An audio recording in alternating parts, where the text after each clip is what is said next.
Thank you very much for coming, everybody. Welcome to this TEL Researchers session with Professor Gilly Salmon. Just want to introduce myself. My name is John Brindle. I am a PhD student at Lancaster University on the eResearch and TEL programme, and I am also Learning Design Manager at Edge Hill University in Ormskirk in the United Kingdom. We have an international audience today, so I think saying United Kingdom is quite important. I'd like to introduce you to our wonderful founder of the series and the actual person who does all the organising. So Puyin, would you like to introduce yourself as Yeah, thanks, John. Welcome, Gilly, and welcome, everyone. So I'm Puyin. I'm also on the same PhD program as John, exactly the same stage. So it's quite good to have a peer to bounce ideas with. It just happens that we also get on really well. I'm also the Innovation and Scholarship Manager at Queen Mary, University of London in the UK. Now I'm going to pass over to our third member of the team, Dr. Phil Moffat. Would you like to introduce yourself? Hello everyone, I'm Phil Moffat. I'm a co-director of the Centre for Technology Enhanced Learning at the Department of Educational Research at Lancaster University. Nice to meet you all. Nice to meet you, Gilly. So I'm going to do the introduction proper now. So it's my great honour today to introduce today's speaker, someone who's actually been instrumental in my own TEL research journey as well, which has been great. So I'm delighted to present Professor Gilly Salmon to you today. Professor Salmon's been an innovator in the digital and blended learning field for more than 30 years. Her research covers innovation and change in higher education and how technologies can be used in the service of learning. She's internationally renowned, and the 5-stage model, which is something that probably a lot of us are familiar with in the blended and online design, has been translated and used all over the world alongside the eTivities framework for activity design. Professor Salmon holds National Teaching Fellowship and is a Principal Fellow of the HEA and has visiting professorships at Swinburne University in Australia, the Universities of Law, Derby University and Edge Hill University. So please give a really warm TEL Researchers welcome to Professor Gilly Salmon. Well, hi everyone. Thank you very much for the introduction. My mother would have believed all that, but anyway, this is a chance. I'm going to take you through what unbelievably is about 40 years of my research and practice. I'm going to do it pretty quickly, but as you've heard, everything is recorded, and also to let you know that I've put quite a lot of references on the slides all the way through, and even more at the end. So I'm going to speak fairly quickly and stop ever so often for a reflection on what I think it actually means. So here we go. So this is my first, what I think it actually means. And if you drop out or you forget anything else I've said, I think for me at this point, and I'm talking in March 2024, that essentially we're in a massive living laboratory. So any research that you do and any attempt to turn it into practice is in a highly complex adaptive system of which time is part, technology is part, all the changes in society are part. So as soon as you glance around, it's changed again. And so my talk in a way is reflecting what that's been like, and at times it's maybe speeded up, it's timed, it's maybe slowed down a bit, but not much in the whole time I'm talking about. And so I think that affects my whole way of thinking about research, my whole way of living in a way as a researcher and practitioner in the education field. So that's my idea number one. If you don't agree with any of this, please put notes up, and I'm hoping we're going to have time to discuss it all at the end. So this is my timeline. I've chosen to start in the 1980s, and then I will take you up to present day and a little bit beyond. I certainly wasn't born with any silver spoons and was a product of the UK Open University, initially as a student. Then I started as a part-time tutor, and then I became a full-time member of staff. In total, I was employed by them for 16 years. And it made me reflect on some of the things that got me into this. Now, this was a course that was first introduced in 1988. It was called DT200, and the archive is still up in the Open University archive. So any of you are looking back, it's a wonderful, wonderful place to start. It was interesting when I was looking back in these archives, a lot of things weren't there, but this one was, which was quite amazing. And just checking you can all hear me and see everything's still all right. Yeah, fine. Okay, good. Thanks, John, because I'm getting odd things happening. So, and this involved my having a PC in the lobby of the house that I was living in, which was just outside London. And this was my true introduction to information technology. And interestingly, it was called Social and Technological Issues. And though it was called an introduction, it was the most amazing course. It wasn't an introduction. It was a complete tipping point for me in my thinking. And then I did go on to study other courses. These were probably the three that made the most difference to me. Please have a look and look at them. Creative management was on the MBA, and it used to attract, this was when I was working full time at the Open University Business School as a lecturer. It attracted around 4,000 students every year. And it was the largest option on the MBA. So if you think over the time it ran, and there were some later iterations, it had a huge impact on management and business. The one I worked on was called Creative Management, and it had various other names after that, and is still running as, I think, an innovation course. And almost everything I knew about creativity in management, I learned through teaching it. And there was this person, Dr. Jane Henry, and that's a quote that she quoted from one of her students. But there were thousands and thousands of people that we were influencing in that way. Another one was design and innovation, where we had the opportunity to actually design things. And my project was actually about introducing information technology to babies when they were being monitored, and their breathing was being monitored because of a personal experience I'd had. And I did my whole project on that. And that was one of the wonderful things about the course, that you could turn it directly from research into practice. And some of you might know that I'm now totally focused on designing the future, but that was where I first came across all the concepts of design. There was another course which actually only ran, I think, for a few years, which was called Professional Judgment, which was an honours level. A lot of you may know that the Open University materials used to be written, and a kind of a lorry used to arrive outside your door, and you had to have really strong bookshelves in order to hold them all. And for some reason, this was written, the whole thing was written in Socratean dialogue, question and answer all the way through. In a way, it was more like podcasts are now.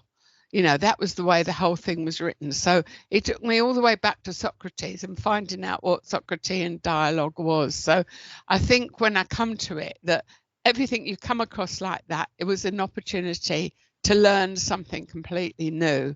And given I hadn't had a traditional education at all in my childhood, everything was new to me. I had not come through any traditional route.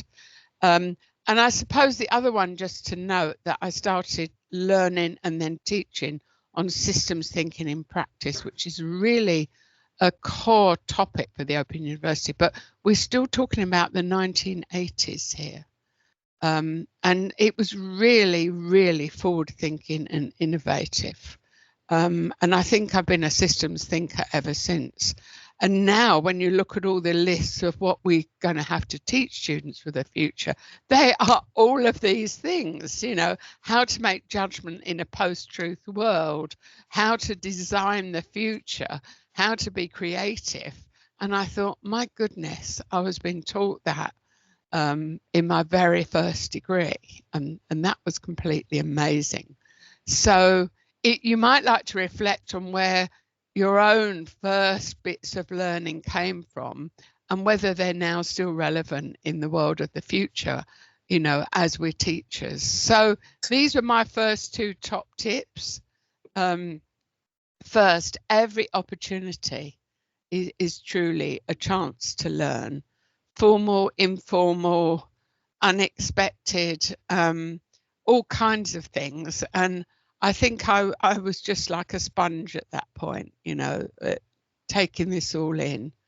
And I think quite early on, and I think it was Professor David Hawkridge, who's now, I think, about 90 years old, but I do see him from time to time, who was director of the Institute of Education Technology at the Open University, which was one of their key research institutes.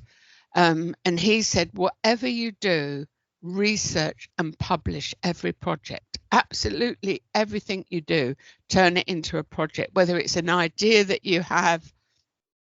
And I can think of a few where I didn't do that, which might have been for all sorts of other reasons, but mostly I did.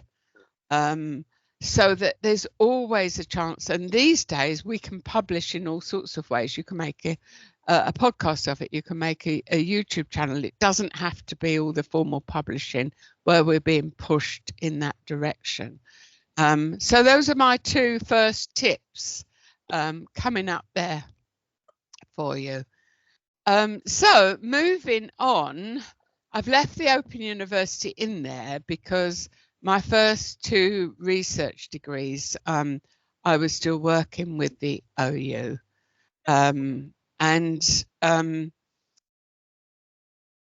think then I think the first research article I published was 1996, and then I was working with the Open University at Cambridge, and I did the study on why students submitted their assignments late, and I've just and I found that the ones that submitted them late, can you mute please? The ones that submitted late were often the ones that got lower or dropped out of the course before the end.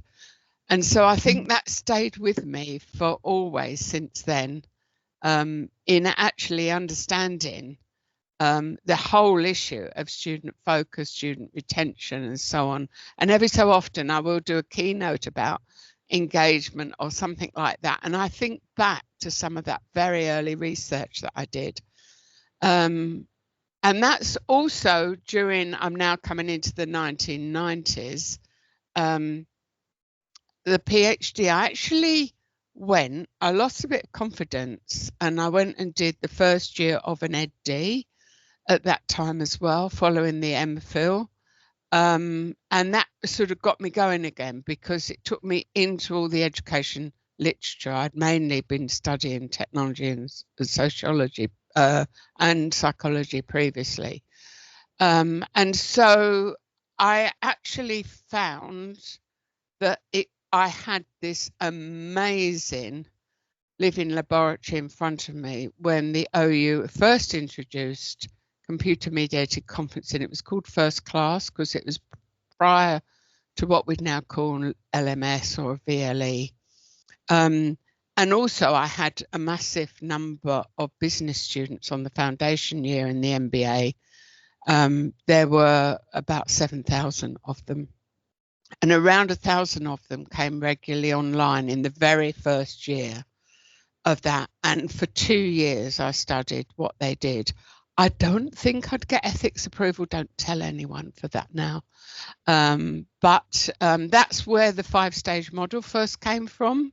It was 7 stages to start with, and I did it not to understand what students were doing, but to help the 200 or so remote tutors that I was responsible for in the business school to start to understand what was going on when students started to interact. And it was at the time, if you look at all the conferences at the time, where content was king and everybody was doing technology projects and that kind of thing. And it's interesting because I'm working with the Online Educa Berlin conference this year, which is in its 30th year. And I've got some of the archives, including the first ever one in 1994-95. And you'll see it's all about European projects producing stuff. Whereas I was actually right from the start looking at it as a networking and learning experience, and so very much in the constructivist tradition, whereas at the time content was king and occasionally still is. So that was a very, very interesting period, and there was 2 things that I was going to highlight. By the way, I got loads of pictures, but I cut a lot of them out. The first thing was, and I was just talking to John Brindle, who some of you might know is also a musician, up the top left there. 2 of my kids were in a rock band, and I wrote my PhD while they were rehearsing. So I was in the dining room in the house, and they rehearsed day and night immediately in the bedroom above me. So it was just to tell you, if you think the kids are making a noise or you get interrupted by your mobile phone, I had it worse. I had it worse in those days. And I also just wanted to acknowledge Professor Robin Mason, who unfortunately died long before her time, and she was super encouraging as my supervisor at the time. And she really, really wrote one of the first books on this in the 1990s. Now, I think this may have been my first, if not keynote, sort of plenary presentation. And I presented something called the 4 planets. And I couldn't find the original, but I did it several times and it's still asked for now. And I flew into Edinburgh from London on the 10th of September 2001. And as I walked into the airport, I saw the plane, the second plane go into the 9/11 disaster that happened at that time. So that's why it stuck in my mind. I then went on to give this, and you know, people still come up to me more than 20 years later and said, oh yeah, I heard you speak in Edinburgh. So some things kind of go on. And I think it was because I was trying to look into the future and I simplified it in a fairly fun way so people remember it. You can probably guess what the 4 planets were representing. There were 4 scenarios: content, instantness, people wanting things instantly. It was the era of that. Nomadia, which was kind of the very beginning of mobile learning, and Cafe Latte, which of course was the cafe society and the constructivist approach. And I predicted some of the ways that would go. I'll leave you to think about that one. But out of all of this, around this time came the 5-stage model. Don't think I've put it on there, but they're all on my website anyway. The Carpe Diem learning design was invented on a dark and stormy night in Glasgow around the year 2000. I was a visiting professor at the management school there. And the very, very first Carpe Diem was based on internet marketing. And the first book of eModerating was published in the year 2000 as well. And do you know, Amazon had just started selling books then. And at one time, eModerating was second in the non-fiction list. Now, that wouldn't happen now because there's millions and millions up there. But at the time, there probably wasn't. And so for a few weeks, I was second on the list at Amazon. It was really hilarious. And then eTivities, that followed in the first edition of that. These two are later editions, but that was the first edition, was 2003. And so all of that kind of come together really in the Carpe Diem learning design, where I was helping staff starting to design for learning for the first time. I mean, now it's obvious. Everyone thinks, well, of course you design for learning, but then it was not obvious. Honestly, it really wasn't. And also it was the start of understanding design as a collaborative approach, of recognise at the very beginning that it was a way of introducing diversity into the practice of learning. And so that was really showing you from these tiny seeds, you know, as the world was moving, so it went on to something quite different. And a guy I worked with then, he taught me a lot about the more informal side of publishing and researching. His name is Ken Giles. He's retired now, but he's still around. He wrote a lot of the staff development material for the Open University, especially for the business school. And he always said to me, attribute everything, just everything. Thank everyone, overthank if necessary, acknowledge. And I suppose for me, that's always stayed with me.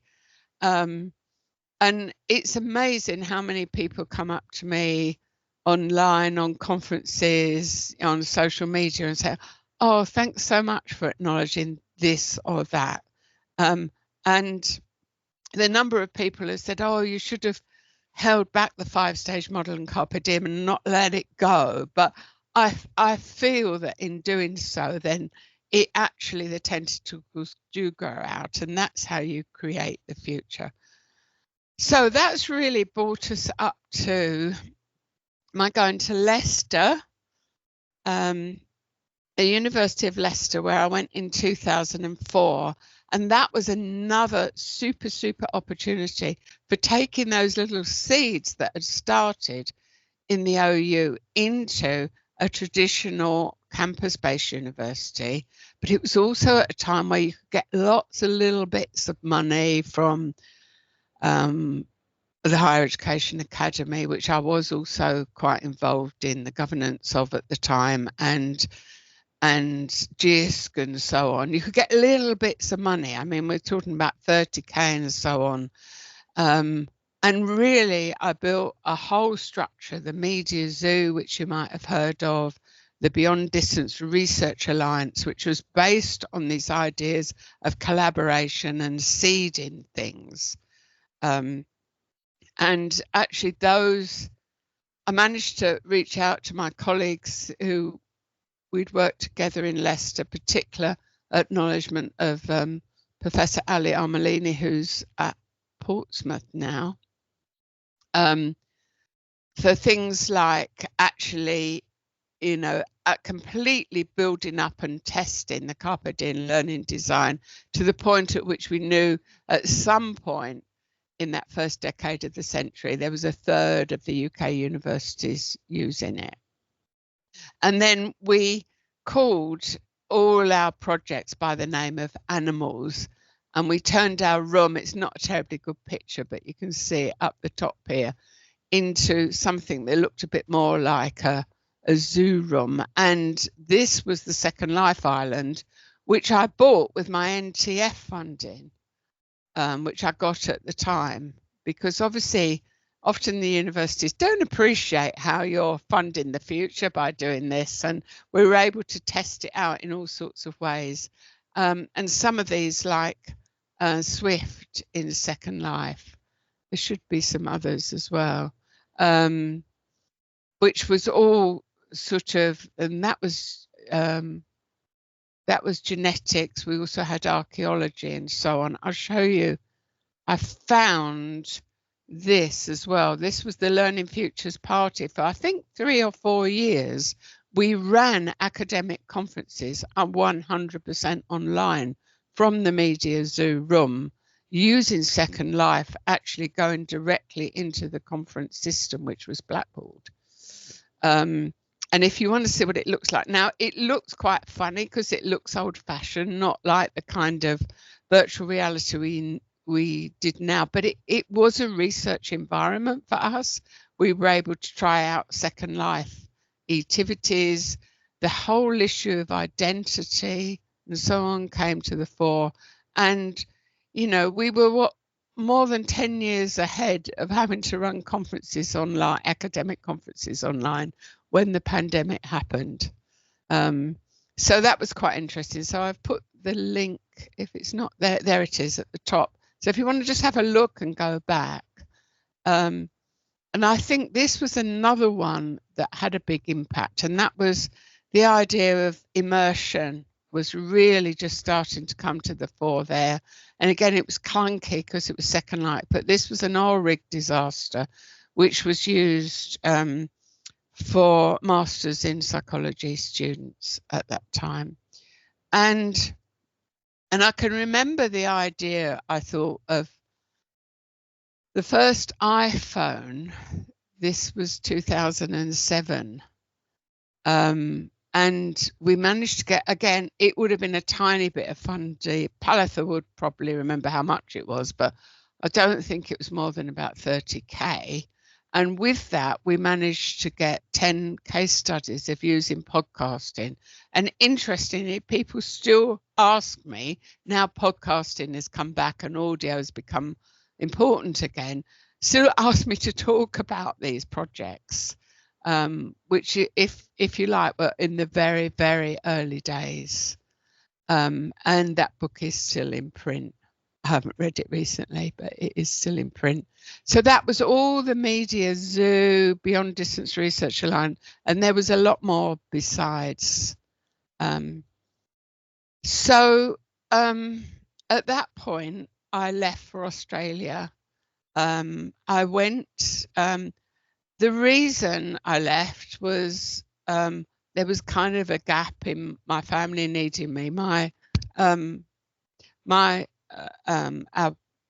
parents had gone and our kids were at university or later. And I went to the University of Southern Queensland, which was in Toowoomba. And there was the Australian Digital Futures Institute. And it was my first opportunity to seriously influence, if you like, the leadership. And that has happened really throughout. So I had to draw on everything I'd learned before to shift from running a department to shift to influencing a whole university and ultimately attempting to shift a whole country. Well, I'm not going to say too much about Australia because they were it's more of a leadership talk, although everything I'd done before, I continued to run Carpe Diems everywhere. But there was two things that I've highlighted here. One was I managed to set up something called a Futures Observatory at the University of Western Australia, where I was for 3 years as Pro-Vice Chancellor learning futures. I had a Carpe Diem studio there, and we did 333 Carpe Diems, which was transformational for every member of staff in the university and hopefully for all the students who benefited from the new design. We also had a complete research program based on tiny bits of funding for faculty to do their own work. Generally, we brought them out for 1 semester, taught them how to write their first paper, write their first blog, how to do a basic research. It was very much a medical and science place and very much based on tradition. So again, we were dropping the seeds madly all over the place. This guy was the Director General, Sir Peter Cosgrove of Australia at the time, who's a bit like the Queen in Australia, or is something like that. And he came to open the university's Futures Observatory, which was essentially a room which we modelled on a flat space and just demonstrated stuff.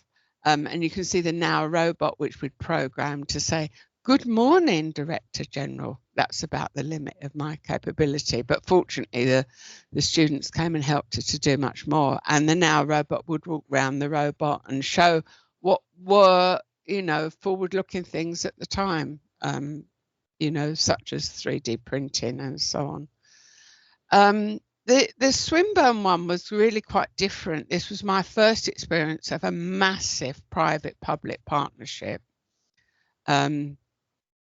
where the university was maintaining its integrity, and the really great commercial organisation, which was called Seek, which is a Melbourne-based company, actually brought really smart commercial approaches to student support, learning design, customer facing, you know, sort of recruitment. I thought I wouldn't like it, but it was wonderful to actually work in partnership with them, and ultimately became Swinburne Online, which is now still a very successful online approach for the university. So I think one of the things that have come out of that is this. Now, I can't say that I coined the phrase to speak truth to power. It was actually Noam Chomsky, and you can read more about him. But this is my little tip for you now. It's not that easy, but you should seek out an audience that matters and can make a difference, and engage them as part of your community. So you do need to become a community with a very, very strong vision of what you need to do. And I think where I was working, for example, the Futures Observatory was largely funded by industry. Swinburne Online was a true equal partnership between the university and others. And I think that's absolutely critical. And I thought about this, and it was the same guy again, Professor David Hawkridge, I think, who'd said to me when I got my first chair and I became a professor, and I said, I don't know what I'm supposed to do differently from what I did before. And he said, well, you could speak truth to power and people will listen. So I don't think you have to be a professor to do that. But what all of you have as researchers is evidence. And evidence in a truly post-truth world is probably more important than anything. And you need to be confident about putting that forward. So I think that's one of my key messages from my time in Australia, but also to learn from success and failure. Just research wherever you go. Don't miss an opportunity. And I think working in Australia and working in other parts of the world for shorter periods of time than the 7 years I spent there, that the opportunities and challenges have much more in common. Of course, you've always got to contextualise. Of course, you've got to consider individual differences. But what you know about higher education and researching in TEL is going to work wherever you go, regardless of the context. I'm certain of it. So be confident in that. I just want to tell one story of what really was a big failure, because I have been largely talking about my successes, and I could have talked about this the whole time about failure, really, if I'd chosen to.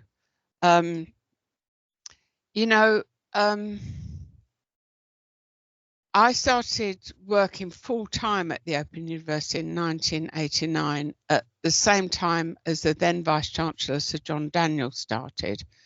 And he was a huge internationalist. He was a sort of French-Canadian. And he actually did, within days, I mean, he started the 1st September and so did I in 1989. And within days, he said he was going to take the Open University out of the UK and into Europe. and ultimately the world. And that was exactly what he did. And that was what I worked on to start with. But he had this huge vision that the US should have the Open University. Now, it's another whole talk about what actually happened and why. And it is really difficult to find out why some of these things didn't work. And it's one of the things I think that we should be looking at much, much more. But we're so focused on success, we're so focused on everything rushing by us all the time. And as I said, it's a living laboratory, so you can't spend too long on anything because the whole context will change. But it just didn't work. And there were a large number of reasons for it. We had a fantastic time, spent a lot of time training shooters. But it was quite early on that somebody said to me, very politely, an American colleague at a conference, well, you do realise that we already have 2,000 MBAs in the US. And it was largely, I think, to do with the governance structure and the independent states that it didn't work. But it was a huge failure to take the OU, which we all think got so much we could learn from, into the US. It's worked in about 40 other countries, but didn't work there. And so I'm saying you need to learn from failures too, as well as success. So I hope everyone's still alive. I'm not quite there yet, but I'm getting there. So I came back, worked at the University of Liverpool for a year, and then actually worked with a company called OES, which was another Sikh company in London for a couple of years. And as the pandemic happened, I managed to digitalize absolutely everything, Carpe Diem, eModerating training, and obviously all the talks. And we were super, super busy throughout the pandemic time. And I had a very lucky break that one of my children, who had been a stage manager, obviously the theatres were all closed, she was actually helped me to see that a lot of what we were doing online was very much taking things out to a world stage. And so it was a classic case of super transferable skills. And I can't remember how long she worked. There's a year or 18 months, I think, until the theatres opened again.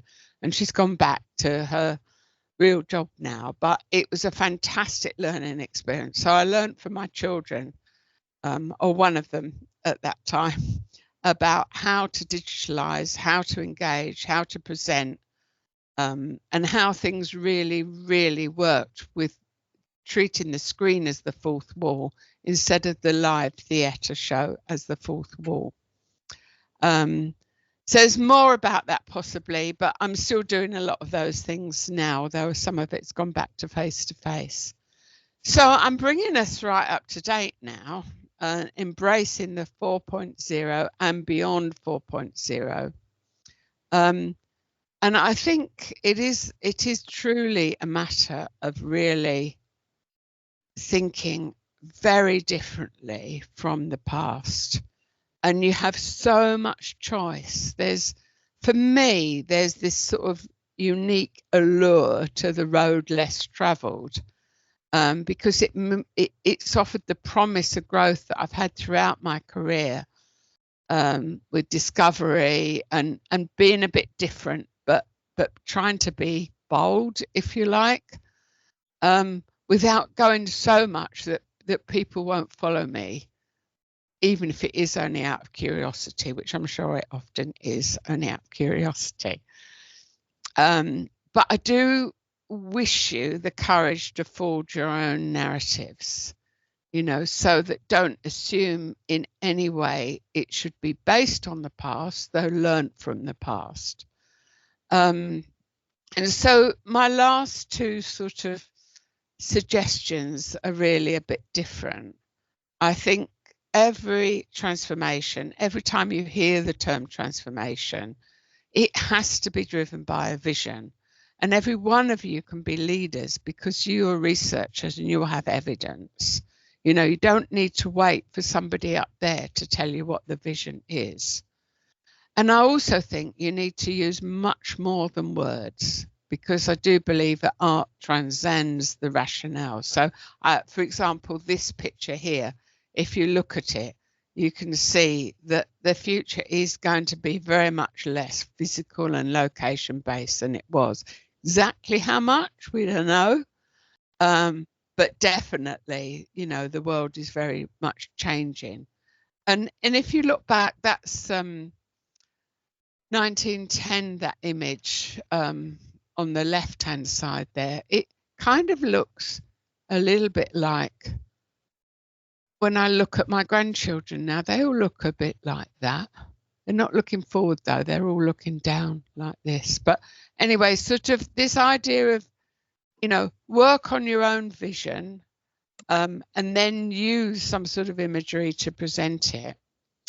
I started to think, therefore, about, you know, where this is all going, and I think it needs more of a scenarios approach, but I think this was a quick sort of one-woman collection up that as we move to technology and the internet to 5.0, I think we might eventually get to address this sort of personalization focus much more. And of course, it links with AI too.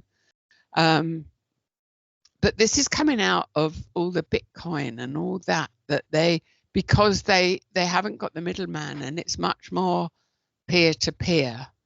And I know it is difficult to understand, but I think the tailoring, the personalization, and the very focused outcomes, I think finally, where I began, I think content is finally dead, although you still hear the marketeers talking about it. There is going to be AI teaching. We all need to get involved in this so that actually we create our preferred and viable futures rather than it being in the hands of a few corporations. I think there might be a revisiting of VR and AR coming. We would definitely have robotic class assistants. There's no doubt about that. There might be much more personalised MOOCs at the opposite end of the volume, which started off with the MOOCs. By the way, I forgot to say MOOCs were 2013. Do you remember that massive hype there? But I think if we could revisit some of these things, but with very, very different approaches. And because of the whole amount of emphasis on mental health, emotional support, I think it's now the time to embrace AI to help us with that. So this was a very quick sort of thought about what's coming. So if somebody wants to research with me, I'd want to pick one of those now. Of course, AI. I think we need to embrace AI learning design. I was speaking to someone this morning who's going to start working on using AI in learning design, which is super good.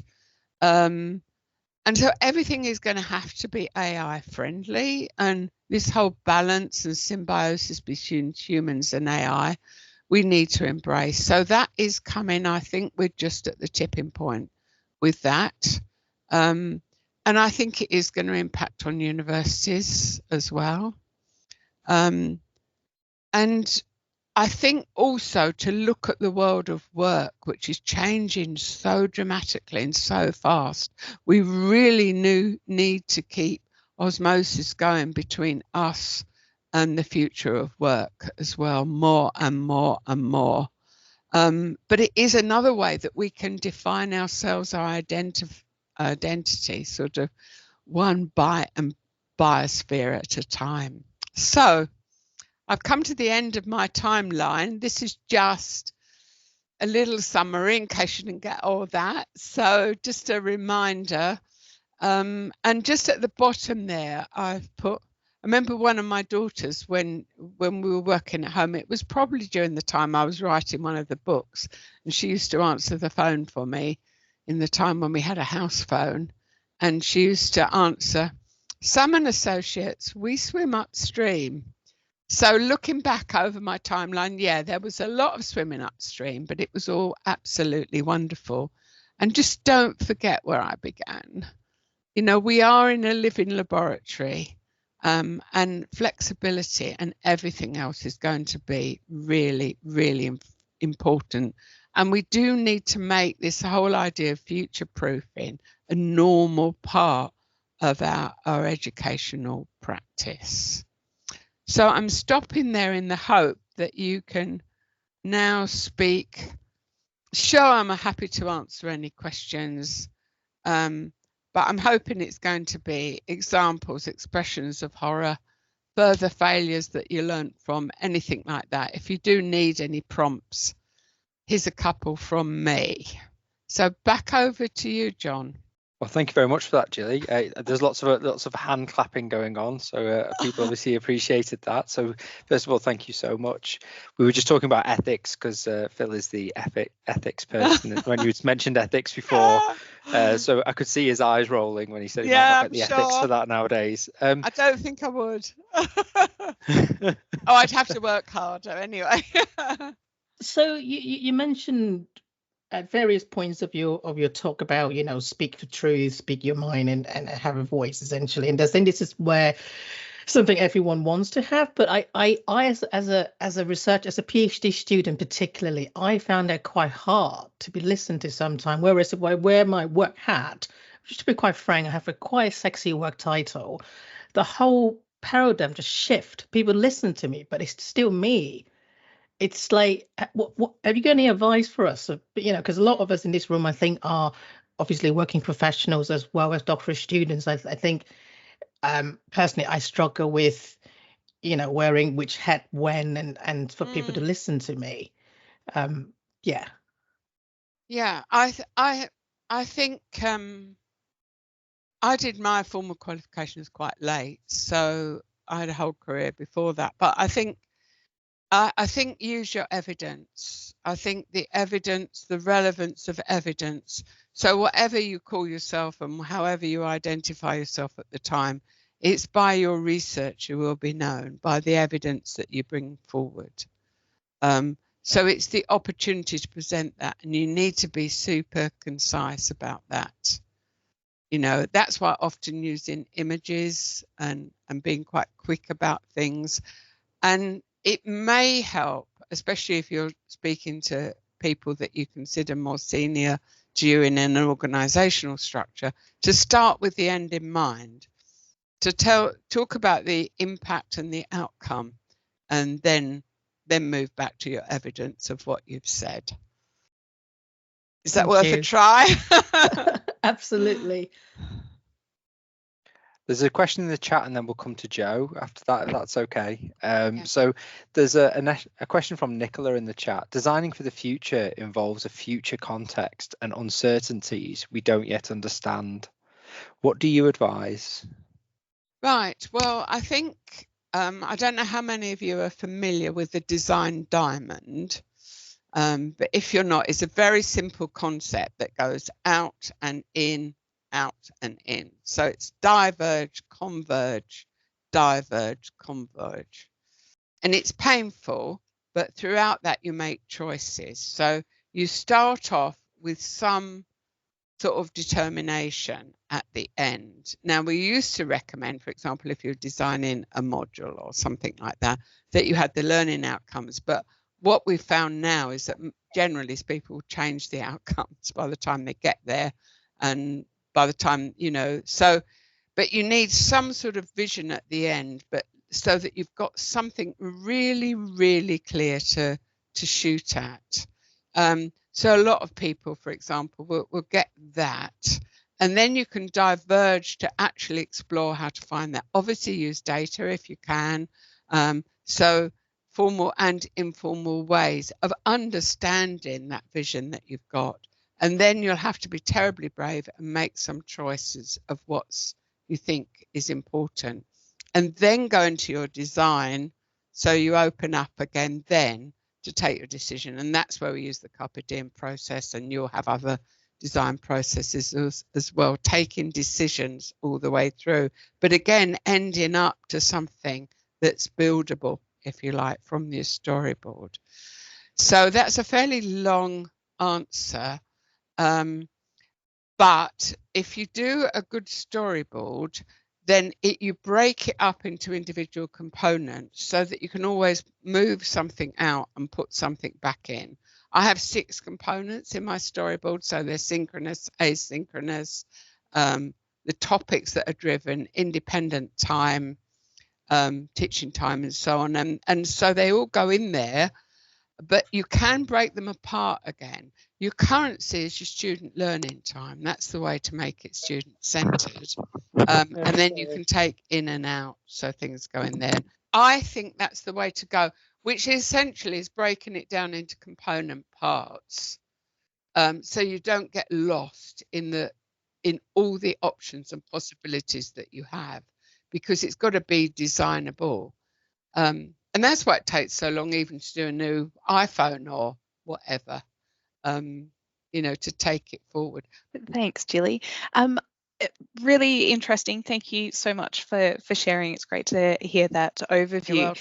A lot of the things that you've done are obviously really huge changes, and it's not always something that we've done particularly well as a higher education sector. Is there anything that you would advise for the sector, or thinking about? You mentioned a failure, but is there anything even from the successes that you might do slightly differently next time, or that we could do to create those changes with less upheaval for people? Right, so it's a transformation and change question. I'm not sure I can promise no upheaval. I'm certainly not someone who believes, as many people do, that it would all be all right if only the academics would embrace change. I just don't believe that, and yet that is the commonest view. I just don't find that, you know, the case at all. Oh, nice cat. So I think it is a matter of true collaboration in design right from the very beginning, and I think I have done that certainly in the last 20 or so years, but I'm still learning how to do it, and how to do it well, and how to do it better. So I think that's evolving rather than, you know, a one tip that would make all the difference. Because I think if we can do that, then we've got an evolving, if you like, a rolling process. So I think also understanding the difference between probably evolving, which means you're making lots of small changes which happen slowly, and a more radical approach to innovation. And I think a lot of people have made the mistake of trying to sort of, here's our big strategy, let's all rush down this way. Whereas I think you need a combination of those two things in order, if you're talking about moving an institution forward in that kind of way. And of course, and I think this is reducing now, but for so long, you know, the technology drove the change, didn't it? You know, whereas it's actually a complex adaptive system. That's why it was so interesting when I went back and looked at some of those early courses that influenced me, that was about complex systems and systems thinking. And even that very first course that introduced me to sort of network technology, it was called Social and Technological Factors.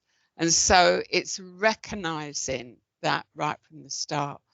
But I just think academics actually, you know, once they understand the purpose and the methods of doing things, you can do that in a mass way. And at the moment, you know, if I talk to people, people say, well, we've got no money. There's no money to do anything. Everyone is saying that, particularly in the UK and some people in Europe as well. But actually, you don't need money in order to have conversations of this kind, or only a little anyway, maybe, to make it work. And, you know, so I think, you know, think of the oak tree, keep dropping the seeds. Yeah. Hi, Gilly. Thank you. Really, really great work. Really enjoyed your presentation. Thank you. Oh, thanks.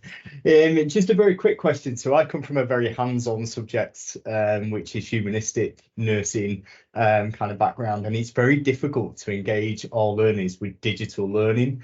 Even just kind of asynchronous online tasks, really difficult, because they almost see that digital interventions aren't quite the same as hands-on kind of quality. So what would your biggest advice be when to kind of individuals around encouraging learners to engage with online teaching? Right. So you're thinking of nursing in particular?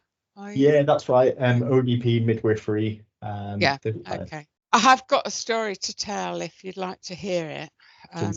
It's my pandemic story.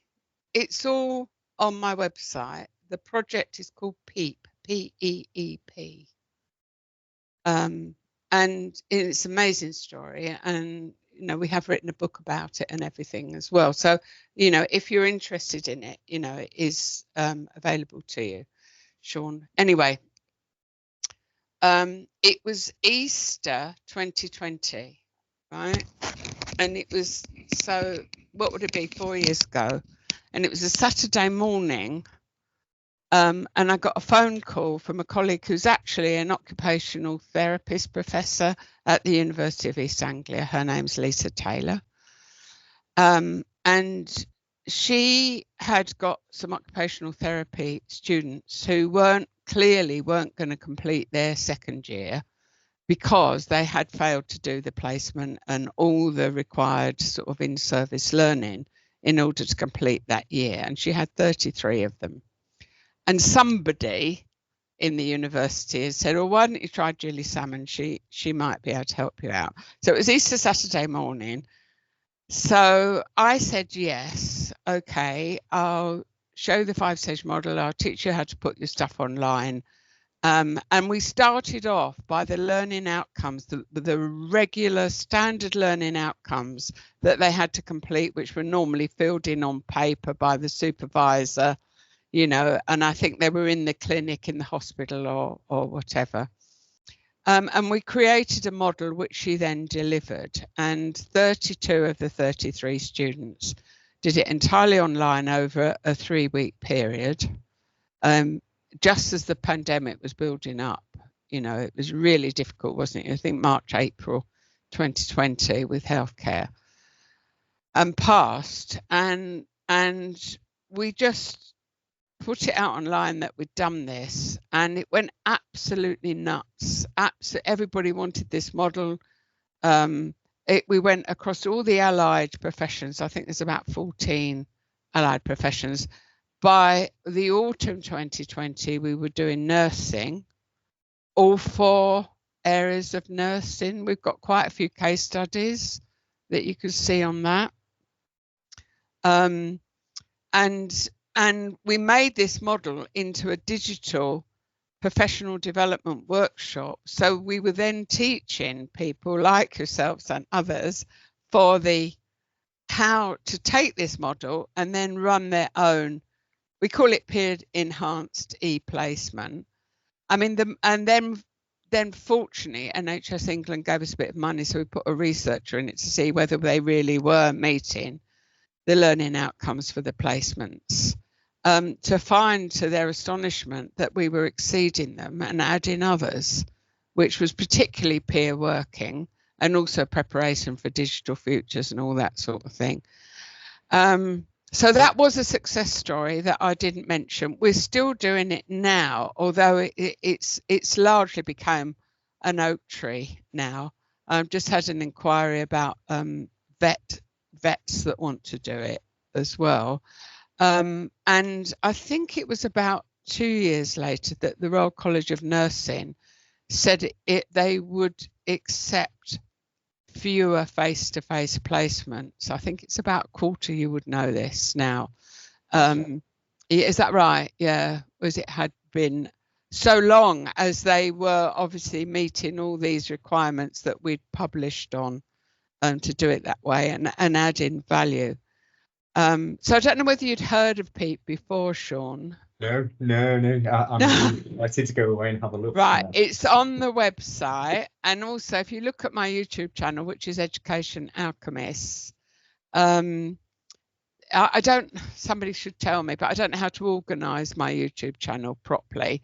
But if you scroll through, a lot of them are people from your profession who have applied the PEEP model in practice. So again, you can get a bit of confidence that it does work from people, you know, from your peers.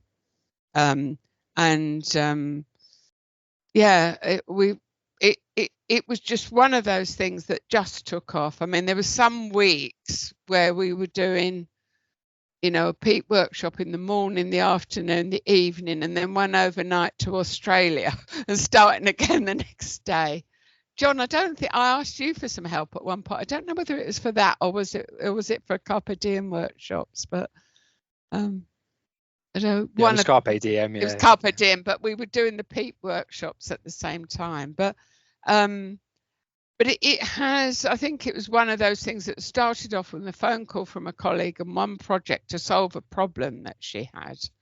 But again, we modelled it, we evaluated it, we put it out there, we turned it into a professional development session, and then people flocked in, and ultimately, we've completely lost track now, but I think the last time we counted, which might have been a year or so ago, we'd say something like 330,000 weeks of placements over the pandemic. So anyway, that was my story. We've got a really good question from Janet in the chat as well. What an amazing story and journey. What gave you confidence in your ideas and research, particularly early on, and what continues to sustain you? You're assuming I had confidence in the beginning there. Do you know, I can't remember. I don't think I did, but I think I was always open enough to ask for help of people who knew more than I did. But I think the confidence in the models that were produced rather than in myself personally as a researcher were very much more, Janet, about, I mean, once the first book was published, which had the 5-stage model in, you know, I had literally hundreds of messages saying, okay, I've tried it and it worked. And so I think it was then that, I think it was because it was a grounded model. And when people applied it, it felt fairly intuitive, you know, it sort of felt real.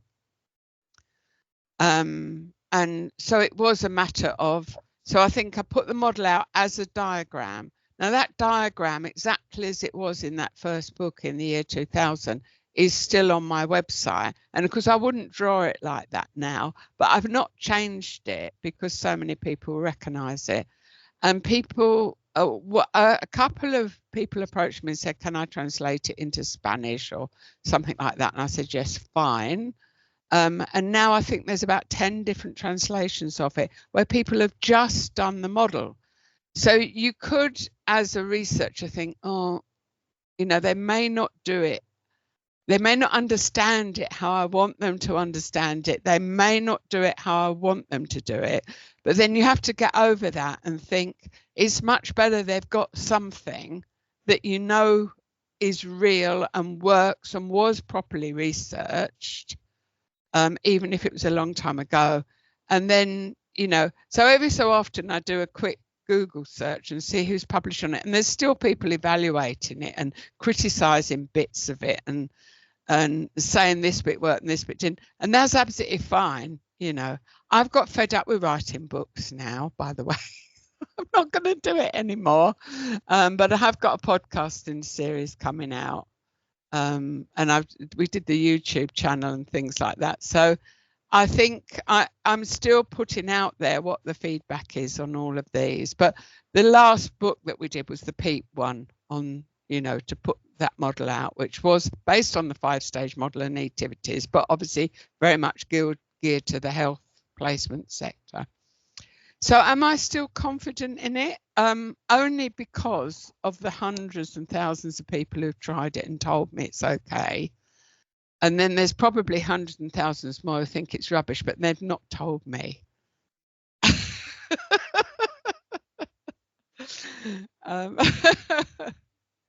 Thank you. Okay. Grounded theory. So you just talked a little bit about grounded theory there, and that's always something I've kind of wrestled. Could you tell us a little bit about that approach and how you use that approach to develop what was developed from it? It would look very unsophisticated now compared to, you know, I mean, I think it was right. I still think it was right because we were using the first computer mediated conferencing system that the OU had, which was called First Class. And we'd had it since the late 80s, but at the time you used to type a message in, check the number, and then go back to the number. So it was a very basic text-based conferencing system. But really, that didn't change very much. It was just a slightly better interface, and but you still had to download. Didn't call them apps then. We had to download the program and so on, and also it was mainly used by people who had access from work because they were all management students. So, but there was no model. I mean, there was absolutely nothing for me to base it on. So the only thing I could do was to try and make sense of it, you know, without really, I mean, you couldn't really do much of a literature review in the area. You could obviously use cognitive science, and I had been a cognitive psychologist, so that wasn't too difficult, but I had nothing on what it was like for the identity online, how people related to each other, how they worked in groups, how they used their time, the 101 things that you kind of know now, but I had nothing, and there was nothing published, nothing written at all.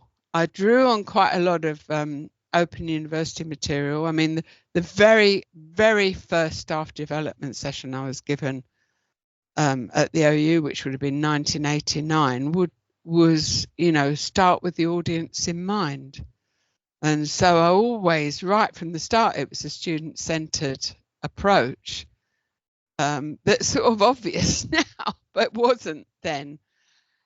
So I think in that sense of being grounded, it really was grounded purely on allowing people to try the system out, which was why, you know, it was people who had access who tried the system out, but it was ultimately just over 1,000 and over 2 years of the course of them working together. And it was literally cutting up bits of paper, thousands of them, and laying them out all over the floor. And it was at the time only just at that point where we were starting to use word processes for writing and so on. So and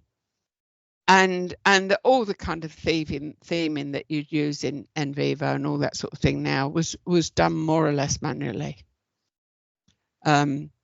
I mean, if I still had all that now, it'd be really interesting, wouldn't it, to put it in NVivo and see what happened, see what came out of it. But that was basically what it was. So obviously it was grounded theory and all that sort of thing, but it was also, I suppose some of the theory would be social constructivism and all that kind of thing you'd use as a theoretical base. So you had some guidance, but not the kind of literature review guidance that you'd have now. What are you doing next? What am I doing next? What are you doing next? Yeah. Right. Well, it's interesting that I'm still doing, a lot of what I'm doing is fitting more of what you'd call sort of leadership style, highly strategic stuff. I'm working a lot in Ireland where there's a huge amount going on in the merging of universities and the moving of the weaker economic regions in Ireland, you know, as they recover. So I spend a lot of time doing that. So that takes up a portfolio set of work. I've said my my publisher, which is Routledge, keeps ringing me up saying he wants me to write something like the last tour of the Rolling Stones, that I should write my best of Gilly Salmon book. So what do you think? Would anybody read it? I don't think so, but I don't know. I think they've heard enough from me probably. But so the new generation gets the 5-stage model and Carpe Diem and all that sort of thing. I'm revising the paper that was so successful on Education 4.0, which was immediately pre-pandemic. Do you remember the May the 4th be with you, it was called. It was very, very popular. So I'm going to do another one of those this year. So I'm writing the odd paper, but again, not very much really. I don't have to, you see. And I've got a 1.5 day a week job with the University of Western Australia, where the School of Business and Creative Arts is in Docklands in London, which is not far from where I live. And that's all DBAs and PhD students. So I'm trying to keep my academic hand in them from learning from them, because they're doing all the literature reviewing and all the hard graph on the studies. So I'm learning from them as a supervisor, as an internal examiner. So I've managed to keep a little bit of the academic work going on there. And then, as I say, I'm doing advisory work, senior leadership. And also this year, I've been asked to put together, and I wrote to a couple of you this weekend, that I'm leading on the academic plenary at the Online Educa Berlin this year. And it's 30 years of that conference, and I've been involved since nearly the very beginning. I've only missed about 3 since it's first started. And I really, really want to do the looking back for looking forward. But I also want to bring speakers to that conference that that audience has never seen before, because I'm, to sort of break free. I want to break free. To bring, how we can learn from other sectors, what's actually going on to create this symbiosis and osmosis that I think is so important. And fortunately they've said to me, yeah, okay, you can do it. You can chair that plenary. You can put together some new types of sessions. Say thank you so much for your time, Gilly. We really do appreciate it, and the whole TEL researchers community obviously benefit from your insight and what you've achieved.